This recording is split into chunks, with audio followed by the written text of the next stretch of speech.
जय जय रघुवीर समर्थ. ब्रह्मनिरूपण. राम रंग संग तितके नाशिवंत, संग तितुके नाशिवंत, सांडोने राही निवांत, सांडून रहावे निवांत, एकपणाचाही अंत झालिया समाधान. पहिलं चरण.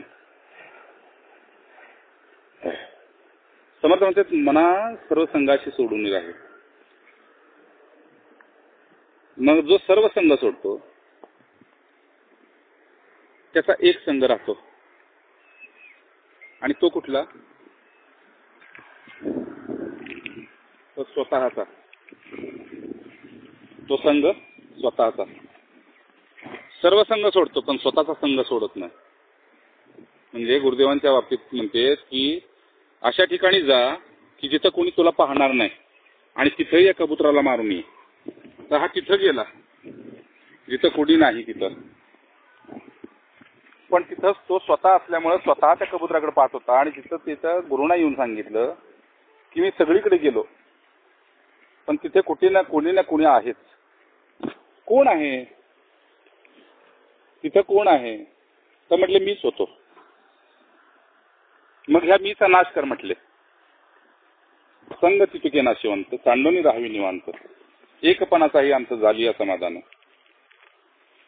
मग हा एकपणा कोण? तर स्वतः. म्हणजे स्वतःला अगोदर मार आणि मग त्याच्यानंतर पुढचा प्रवास चालू कर. म्हणजे स्वतः मरावे आणि मग स्वर्ग पाहावे. तसं समाधान जर पाहिजे असेल तर मीपणाचा नाश कर, एकपणाचा अंत. मग आता हा मीपणा म्हणजेच अहंकार जर आहे तर तो कशावर, कधी आणि कसा उद्भवेल सांगता येत नाही. आणि म्हणून भगवंतांनी सांगितलं अर्जुनाला, अर्जुना अहंकार विमूढ आत्मा. हे अहमबुद्धीचे असतात की नाही, तेच या मृत्यू लोकात रजगुणाने तमोगुण पेरते आणि सत्वगुणाचा नाश करते. म्हणून सत्वगुणाची जे काही सज्जन आहे ते चराचराचा सांभाळ करणारे आहेत. का? तर ईश्वराचे अंश आहेत, ते प्रति ईश्वर आहेत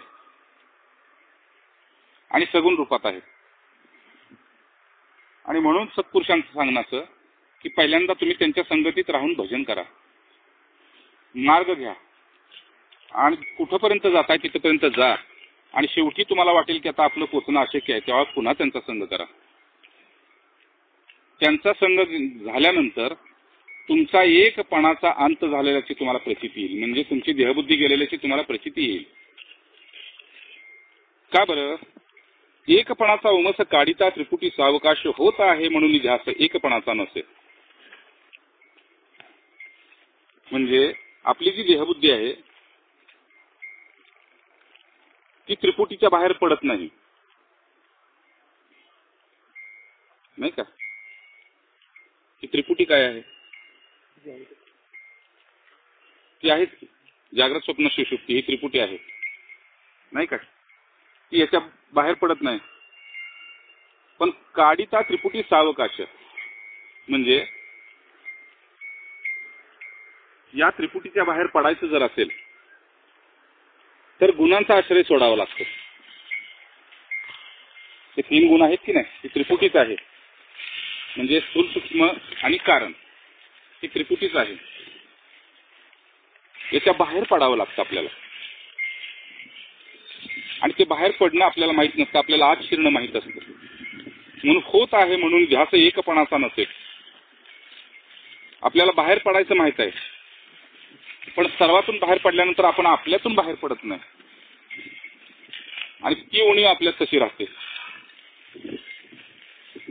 आणि ती उणीव भरून काढण्यासाठी ज्यावेळेस सत्पुरुषांचा सत्संग होतो त्यावेळेस तो मी आत्मा ऐसा हेतू हे नाशिवंत टाकीतो. मी जो आत्मा आहे त्या हेतूला धरून तू संग करत होतास, म्हणजे त्याच्या प्राप्तीसाठी संग करत होतास.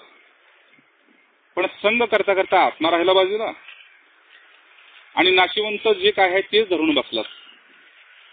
आणि नाशिवंत धरून बसण्यासाठी देहबुद्धीलाच धारण केलं नाही, देहबुद्धीलाच धारण केलं.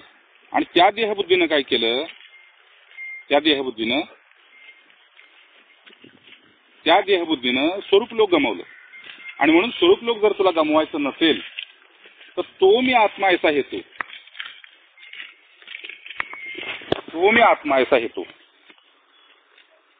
हा जो हेतू साध्य करण्यासाठी तुझं जे चाललेलं होतं मार्गक्रमण, ते तू मधीच तुझ्या देहबुद्धीनं तूच खुंटवलंस. आणि म्हणून त्याचा नाश करण्यासाठी तू माझा संग केलास. आणि माझा संग केल्यानंतर, बरं का, माझा संग केल्यानंतर तू काय केलंस,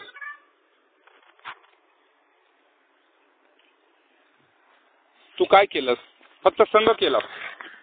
पण संघातून जे प्राप्त करायचं त्याच्यापासून तू अलिप्त राहिलास. केवळ संघ केलास आणि संघातून जे हवं होतं तेच नेमकं सांडिले असा शब्द आलेला आहे समर्थांचा. म्हणून उन्मनी अवस्थेचा प्रांतू ते स्वरूप तुझे, ती उन्मनी अवस्था म्हणजे मन बुद्धी, म्हणजे अंतःकरणाच्या पलीकडे जायची तुझी इच्छाच नाही. अंतःकरणाची सुखबुद्धी, अंतःकरणाची देहबुद्धी, अंतःकरणाचा जो आंतरीचा अहम, तो त्याचा नाश न करता तू उन्मणीला कसा जाशील. नाही का, समर्थ म्हणले मना उन्मणी शब्द कुंठित राहे, जिथं शब्द सुद्धा बाहेर पडण्यासाठी अर्थाला नाकारते, तिथून पुढे तुझा प्रांत चालू होतो. आणि मग त्या प्रांतानं तू प्रवास केल्यानंतर तुला तिथं पुढे प्राप्ती कशाची होते, तर स्वरूप लोकाची. ऐसा जो अनुभव आला की मला हा अनुभव येतोय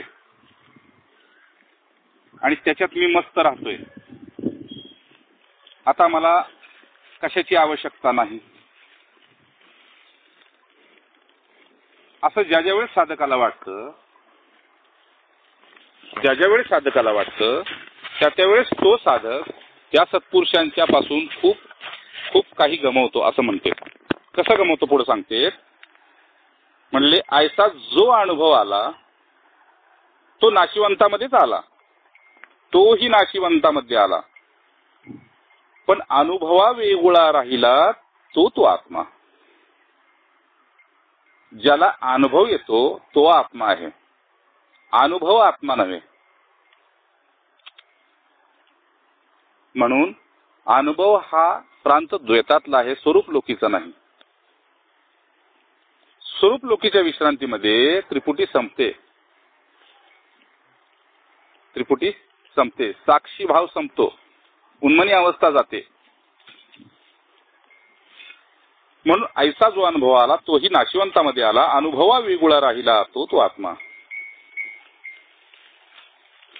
पण आता त्याच्या पुढचं जर मला विचारशील तर ते मला थोडंसं सांगणं अवघड आहे, परंतु मी सांगण्याचा प्रयत्न करतो. मी सांगण्यापेक्षा इशारा करतो तो समजून घे. हेही न घडे बोलणे आता पारेला किती देणे. म्हणजे आता तिथून पुढचा जो प्रवास आहे तो मी तुला शब्दानं सांगायचं म्हटलं तर शब्दात तो बसत नाही, कारण शब्दांचा तिथपर्यंत पोहोच नाही. म्हणून तुला काय सांगतो की हे बोलण्याचा विषय नाही, हा संघाचा विषय आहे, नाही का. हा विषय संघाचा आहे. हेही न घडे बोलणे आता पारेला किती देणे, याच्याबद्दल तुला किती प्रमाण द्यायची, आता प्रमाण किती द्यायची. आणि म्हणून वेदशास्त्र पुराणे तेही नासवणी जाते, म्हणून त्यांना सुद्धा नेती म्हणून गप्प राहावं लागलं. आणि ते त्यांनी सुद्धा शेवटी भगवंताचा संग केला, म्हणून हरी ही ओम सुरुवात झाली. वेदांना सुद्धा नामाचा आश्रय घ्यावा लागला. म्हणून मी तुला काहीही सांगू, कितीही ग्रंथ सांगू, वेद शास्त्र श्रुती स्मृती पुराण न्याय सांख्य मीमांसा सर्व काही तुला जरी सांगितलं मी बाळा, तरी ग्रंथ मात्र जितका बोलीला आत्मा त्या वेगळा राहिला. मी किती सांगू तुला, मग तू संघाचा आश्रय कर. पण सर्व संघ टाकल्यानंतर तुमचा संघ सुद्धा संघच आला ना महाराज, नाही का? सर्व संघ टाकले आणि तुमचा संघ केला, तो शेवटी तुमचाही संघच आला ना. मग तुम्ही मला पूर्ण होऊ देणार नाही, नाही का? तुम्ही मला शिष्यच ठेवणार. तर मला सांगा, समर्थ म्हणते, आईच्या मांडीवरचं बाळ मांडीवरच राहतं का? वडिलाच्या हाताला धरून चालणारं बाळ वडिलाच्या हाताला धरूनच चालतं का? ज्यावेळी बाळ बाप होतं त्यावेळेस तो बाप आजोबा झालेला असतो, तो बाजूला होतोच, नाही का? हे जसं तुमच्या व्यवहारामध्ये, तसं मी तुला सांगतोय, ग्रंथ मात्र युक्त का बोलिला, आत्मा त्या वेगळा राहिला. बालमनानं तू जी मला काय सांगतोय ते मला कौतुकाचा विषय आहे म्हणून मी ऐकून घेतोय बाळा, पण आत्मप्रचितीला तू अजून पोचलेला नाहीस, तू अजून बच्चे आहेस. का? हे मायेचा स्पर्श झाला नाहीच तयासी. त्या स्वरूपू लोकाला माया जिथे स्पर्शू शकत नाही तो आत्मा आहे. म्हणजे कसं की जसं आकाश, काल सांगितलं ना आपल्याला, आकाश सर्वत्र आहे आणि सर्वात आहे, तसा समर्थ म्हणते शिष्याला, तसा तुला मी देहात आणि प्रपंचात दिसत असेल, पण आकाश जसं उदास आहे तसं सुद्धा मी देहापासून उदास आहे. म्हणजे माझा आणि देहाचा खऱ्या अर्थानं संबंध नाही, पण ज्या अर्थानं तू पाहतोस त्या अर्थानं संबंध आहे. म्हणून माझा संघ हा संघ नव्हे, माझा संघ हा असंग आहे. माझा संघ हा खऱ्या अर्थानं असंग आहे, पण तुला तो संघ दिसतोय. म्हणून लक्षात ठेव बाळा, समर्थ म्हणतात कल्याणाला, लक्षात ठेव, तू माझा संघ करत आहेस, मी तुझा संघ करत नाही. संघ कधी होतो? दोन जीवाचं एकत्र येणं, याला संघ म्हणतात. पण जो जीवच नाही ऐसे केले, मी जीवच नाही, माझा जीव पण माझ्या सद्गुरूंनी रामरायांनी मारून टाकलेला आहे, संपवलेला आहे, तिथं मी संघ कुणाचा करणार? मग ज्यावेळेस हे तुला उमगेल त्यावेळेस तू मीच होणार, तू मीच होणार. आणि त्यालाच बाळा म्हणते तत्वमसी. बस, याच्या पुढे तुला सांगण्यासारखी काही नाही का? स्वरूप निर्मळ आणि निघोट, स्वरूप शेवटाचा शेवट, जिकडे पाहावे तिकडे नीट सन्मुखती आहे. आणि या प्राप्तीनंतर तुला कळेल मी म्हणजेच तू आहे, मी म्हणजेच तू आहे.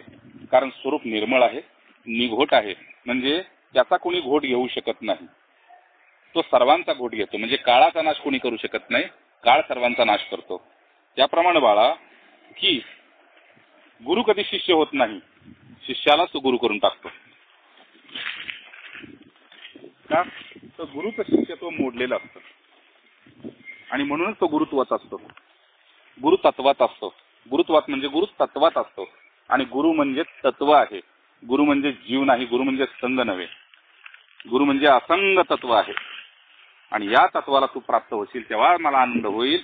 म्हणून बाळा शेवटचं वचन सांगते, हे बहुदुरीचा दूर, जे निकटची जवळ अंतरी, दुरी अभ्यंतरी संघटनी नाही.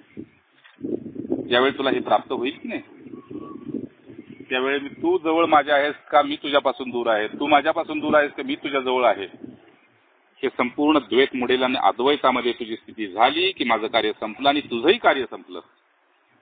तुला सुद्धा कर्तव्य नाही आणि मला सुद्धा कर्तव्य नाही. याला प्राप्त होणे म्हणजे ब्रह्म अवस्थेला प्राप्त होणे. जय जय रघुवीर समर्थ नारायण. की सत्पुरुषाला देहानं पाकेल आहे की नाही, पण देह म्हणजे आत्मा नव्हे आणि आत्मा म्हणजे देह नव्हे, आहे की नाही. मग असं चिंतन झालं